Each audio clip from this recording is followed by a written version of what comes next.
Subscribe कीजिए। अब आइए औरतों के हवाले से हुजूर सल्लल्लाहु अलैहि वसल्लम का इरशाद क्या है। सबसे पहली चीज, जैसे मर्द की एंट्री के बारे में घर के हवाले से मैंने कहा, ऐसे ही औरत के लिए शौहर के घर में एंट्री के मुतालिक औरत की रिस्पॉन्सिबिलिटी क्या है। तो मेरे आका सल्लल्लाहु अलैहि वसल्लम ने इरशाद फरमाया कि अच्छी औरत वो है कि जब शौहर उसे देखे तो खुश हो जाए, खुश हो जाए। शौहर औरत चाहती है मेरा शौहर किसी और को न देखे। तो मेरी बच्चियों, मेरी बहनों, तुम ऐसी रहो ना। तुम्हें तो बाहर शॉपिंग के लिए जाना है तो मेकअप करना है, और शौहर के आने के वक्त तुम्हें सर पर पट्टी बांध करके बैठ जाना है, और तुम्हें जो है अमृतंजन बाम और विक्स और आयोडिक्स लगा करके बैठ जाना है कि शौहर आए तो पता चले मेरा सर फट रहा है। और अगर कोई कह दे चलो बाहर जाना है तो फौरन मेकअप तैयार करके टैबलेट लेकर निकल गई। नहीं, आपको संवरना है शौहर के लिए। शौहर की नजर जब आप पर पड़े वो खुश हो जाए, उसे बेपनाह मसर्रत हो कि अल्लाह ने इतनी अच्छी बीवी मुझे अता फरमाया।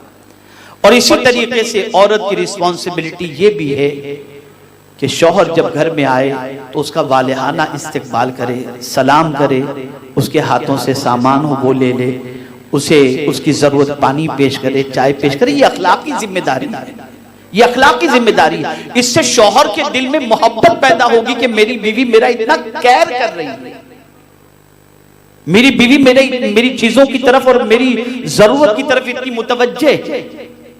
अब आप देखिए ना, कुरान मुकद्दस में अल्लाह ने घर को भी सुकून का जरिया बताया। वल्लाहु जअल लकुम मिन बुयूतिकुम सकना, उसने तुम्हारे घर को जाए सुकून बनाया, ठहरने की जगह बनाया। अल्लाह ने घर को भी सुकून का जरिया बनाया है।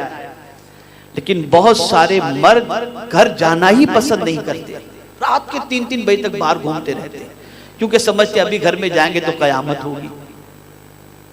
ये मंगाई थी ये नहीं लाए, ये चाहती थी ये नहीं लाए, ये सारी चीजें होती हैं। तो नहीं, औरत अपने घर का एनवायरनमेंट ऐसा बनाए कि शौहर जल्दी से घर आने की फिक्र करे और उसे घर में सुकून मयसर हो। ये न हो कि वो घर के अंदर सुकून की बजाय अपने लिए ये सोचे कि अभी घर जाऊंगा तो अभी शिकायत का अखबार शुरू हो जाएगा, इसने ऐसा किया, उसने ऐसा किया, ये किया, वो किया। नहीं, औरत की रिस्पॉन्सिबिलिटी ये है कि वो अपने दिन भर के सारे मसाइल को और सारे मसाइब को एक तरफ रख दे। शौहर जब घर में आए तो वेलकम करे और अच्छी तरीके से मुस्कुराकर उसका इस्तकबाल करे, और शौहर को ये महसूस हो कि मेरा घर मेरे लिए जन्नत है। जब मैं घर में दाखिल होता हूं तो मेरा सारा टेंशन दूर हो जाता है। मेरे प्यारे आका सल्लल्लाहु ताला अलैहि वसल्लम के प्यारे दीवान, यहां एक वाकया मुझे एक सहाबिया का याद आ रहा है। एक सहाबी अपने बच्चे को बीमार छोड़कर तशरीफ ले गए थे। उनकी गैर मौजूदगी के अंदर बच्चे का इंतकाल हो गया। सहाबी रात को लौटे, बीवी को एहसास था कि मेरे शौहर बहुत थके हुए हैं। आते ही शौहर को ये टेंशन देना कि बच्चे का इंतकाल हो गया है, वो मुनासिब नहीं समझी कि दिन भर के थकान के बाद अगर मैं अपने बच्चे के इंतकाल की खबर इनको दूंगी तो शायद ये टेंशन में आ जाएंगे। तो शौहर ने पूछा कि बच्चे का क्या हाल है। तो वो सहाबिया कहती है पहले से बेहतर है, यानी पहले तड़प रहा था बीमारी की वजह से, लेकिन अब रूह कब्ज हो चुकी है तो वो तड़प खत्म हो चुकी है, रूह परवास कर चुकी है। शौहर ने कहा कि बीवी ने कह दिया, समझा कि बीवी ने कह दिया ठीक है, सहाबिया थी। शौहर के दिल में उनके साथ सोहबत का ख्याल हुआ, अपनी ख्वाहिश उन्होंने रात को पूरी करने की भी इजाजत दी बीवी ने, और दोनों ने ख्वाहिश पूरी भी की। सुबह जब हुई तो अपने शौहर से बीवी को कहती है, मेरे सरताज ये बताइए, अगर हमारे पास कोई अमानत रखे और वो अमानत हमसे तलब करे तो हमारी जिम्मेदारी क्या है कि वो अमानत उसे दे दी जाए या अमानत न दी जाए। कहा दे देनी चाहिए। तो कहा सुनिए, रब्बे कदीर जल्ल जलालहू की अमानत के तौर पर बेटा हमारे पास था, अब वो बेटा हमारे दरमियान नहीं रहा, उसकी रूह परवास कर गई और कल रात ही उसका इंतकाल हो गया है। शौहर ने कहा तुमने मुझे बताया क्यों नहीं? कहा आपकी तकलीफ को देखकर मैं बताना मुनासिब नहीं समझी कि कहीं ऐसा ना हो कि आपको और तकलीफ हो जाए, आप थोड़े नॉर्मल हो जाएं, उसके बाद मैंने सोचा था आपको ये बताऊं। अब ये दोनों का वाकया हुजूर की तरफ पहुंचा और हुजूर सल्लल्लाहु अलैहि वसल्लम को पता चला। सरकार सल्लल्लाहु अलैहि वसल्लम ने दोनों के लिए दुआ फरमाई और बशारत अता फरमाई। ये एक रोल है बीवी का। बीवी अपने शौहर के टेंशन में इजाफे का सबब नहीं, टेंशन में हल्का और टेंशन को हल्का करने वाली हो। आप मुझे बताइए, दुनिया का कोई भी मुसलमान जब परेशान होता है तो मदीने के ताजदार से मदद तलब करता है और उसे यकीन होता है कि आकाए करीम सल्लल्लाहु अलैहि वसल्लम के जरिए अल्लाह ताला उनको सुकून की दौलत अता फरमाएगा। रसूल आजम को भी तो टेंशन था। आकाए करीम सल्लल्लाहु अलैहि वसल्लम जब जाते थे दावत के लिए तो लोग जवाब के अंदर पत्थर बरसाते थे, गालियां देते थे, गंदे अल्फाज इस्तेमाल करते थे। सरकार को टेंशन होता था, लेकिन कुर्बान जाइए मेरे आका के इरशाद पर, हर खातून सुने। आकाए करीम सल्लल्लाहु ताला अलैहि वसल्लम ने इरशाद फरमाया कि जब मैं थक कर लोगों के लफ्जों के तीर झेल कर घर आता तो खदीजा के जुमले मुझे तसल्ली दे दिया करते। सारी कायनात को तसल्ली देने वाले रसूल को अगर किसी के जुमले तसल्ली दे रहे हैं तो वो बीवी के जुमले तसल्ली दे रहे हैं। पता ये चला कि एक शौहर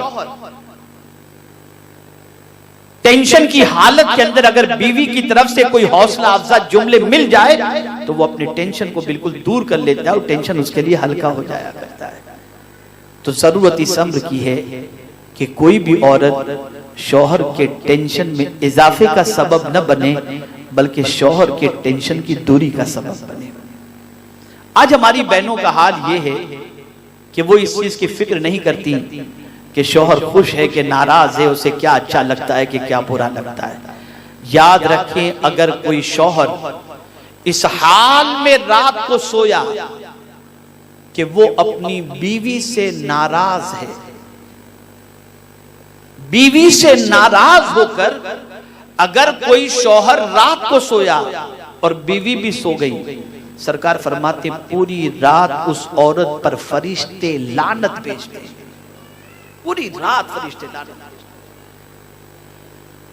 इसलिए बीवी की रिस्पॉन्सिबिलिटी यह है कि वो अपने शौहर को नाराज करके न सोए, बल्कि अगर कुछ 19-20 वाला मामला हो भी जाए, कुछ नोक झोंक हो भी जाए, तो सोने से पहले माफी तलाफी कर ले ताकि रात भर फरिश्तों की तरफ से मिलने वाली लानत से वो बच जाए।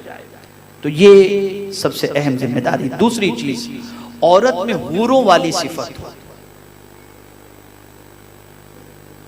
फीहिन्न कासिरातुत तर्फ, यानी जो जन्नत में हूरें होंगी ना, उन हूरों का हाल ये होगा कि वो किसी मर्द की तरफ माइल नहीं होंगी। जिनके साथ उनका निकाह होगा उसी की तरफ माइल होंगी, किसी और की तरफ माइल नहीं होगी। तो फरमाया गया औरत के अंदर हूरों वाली सिफत हो कि वो अपने शौहर के अलावा किसी और की तरफ कभी माइल हो, कभी माइल नहीं।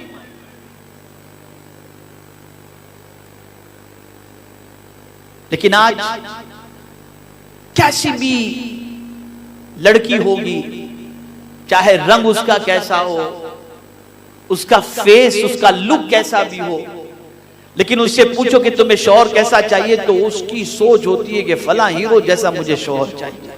और ये हाल कुछ मर्दों का होता है, वो कैसे भी हो, उनसे पूछो कैसी बीवी चाहिए, फला हीरोइन जैसी बीवी चाहिए। तो इस बात को जहन के अंदर रखें, जब आपका निकाह हो चुका है तो आपके लिए आपका शौहर सबसे अहम है। अपने शौहर के अलावा किसी और की तरफ माइल होना अपनी दुनिया भी बर्बाद करना है और अपनी आखिरत भी बर्बाद करना है। इसलिए औरत के अंदर हूरों वाली ये सिफत होना बेपना जरूरी है कि वो अपने मर्द के अलावा किसी, अपने शौहर के अलावा किसी और मर्द की तरफ कभी माइल न हो, न किसी का ख्याल दिलो दिमाग में लाए, न किसी की सोच दिलो दिमाग में लाए, बल्कि अपने शौहर ही को अपना सब कुछ समझें। और जहां तक जो कुछ भी हो सके अपने शौहर के सिलसिले के अंदर मदद करें। इसीलिए आकाए करीम सल्लल्लाहु ताला अलैहि वसल्लम ने दुनिया की मता के बारे में फरमाया कि दुनिया की सारी चीजों में सबसे बेहतरीन चीज अगर किसी को अल्लाह ने दी है तो नेक बीवी अगर किसी को निकाह के अंदर मिल गई तो गोया दुनिया की सबसे बेहतरीन चीज अल्लाह ने उसे अता फरमा दी। अब हुजूर सल्लल्लाहु अलैहि वसल्लम इरशाद फरमाते हैं अगर तीन चीजें किसी को मिल जाएं तो वो सबसे बड़ा मालदार है। लिसानुन ज़ाकिरुन, क़ल्बुन शाकिरुन, और ऐसी बीवी जो ईमान के सिलसिले में उसकी मदद करे। अगर ये तीन नेमतें उसे मिल जाएं तो वो दुनिया का सबसे खुशनसीब इंसान है।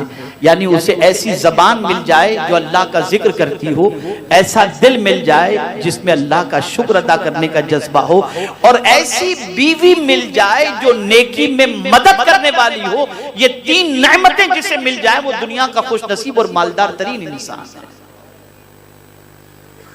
पता ये चला बीवी अपने शौहर को नेकियों के सिलसिले में मददगार साबित हो सकती है। और तारीख बताती है, अल्लाह अकबर, आज बहुत सारी बच्चियां अपने शौहर से बेजा मुतालिबात करती हैं, इतना लेकर के आओ, ये दिला दो, वो दिला दो, कर्ज करो, कुछ भी करो, हमें ये चाहिए, हमें ये चाहिए। इस तरीके की डिमांड करती हैं जो शौहर पूरी करने की ताकत नहीं रखते। तो औरतें कहती हैं चोरी करो लेकिन ला करके दो। लेकिन मैं आपको एक सहाबिया का वाकया बताऊं, एक अल्लाह की बरगुज़ीदा बंदी का वाकया बताऊं। गरीब थी वो, बहुत गरीब थी। शौहर मेहनत तो मशक्कत करते थे लेकिन खातिर खा रोजी नहीं मिलती थी। सुबह जाते थे, शाम को बमुश्किल तमाम एक दो रोटी का इंतजाम हो पाता था, इतना कमा कर आते थे। बहुत मुश्किल से गुजर बसर होता था। एक दिन अचानक बीवी के दिल में यह ख्याल आया कि कहीं ऐसा ना हो कि मेरे शौहर जो है किसी की अमानत में खयानत कर बैठे और किसी का माल हजम कर बैठे या किसी से धोखा दे कर बैठे। तो एक दिन शौहर जब जा रहे थे ना, तो बीवी ने कहा कि मेरे सरताज, आपसे मेरी रिक्वेस्ट है। कहा क्या? कहा खुदा के लिए हमें हराम का लुकमा मत खिलाना।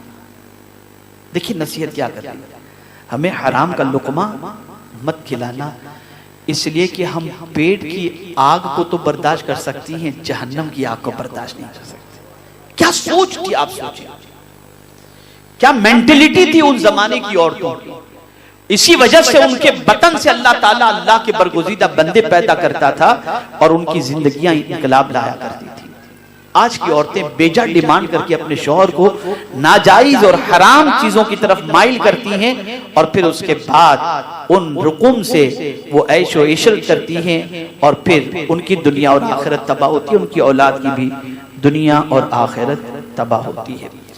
तो इस चीज का खास तौर पर औरतें ख्याल करें कि बेजा मुतालिबात अपने शौहर से न करें और नेकी के सिलसिले में अपने शौहर की मदद करें। एक और आज के दौर की बला जो खास इख्तिलाफ का सबब बनती है, शौहर घर में आया तो बीवी फोन पर लगी हुई है। अब शौहर कहता है भाई मैं भी आया हूं, जरा मेरी माँ से बात कर रही हूँ। अब ये लगी है लंबी गुफ्तगू करने के अंदर। शौहर आया बेचारा थका हुआ है, सामान रखा, पानी लिया, पिया, फ्रेश हुआ और टाइम काफी गुजरे। अब पहला ही इंप्रेशन शौहर के दिल के अंदर बीवी के लिए अच्छा नहीं आया।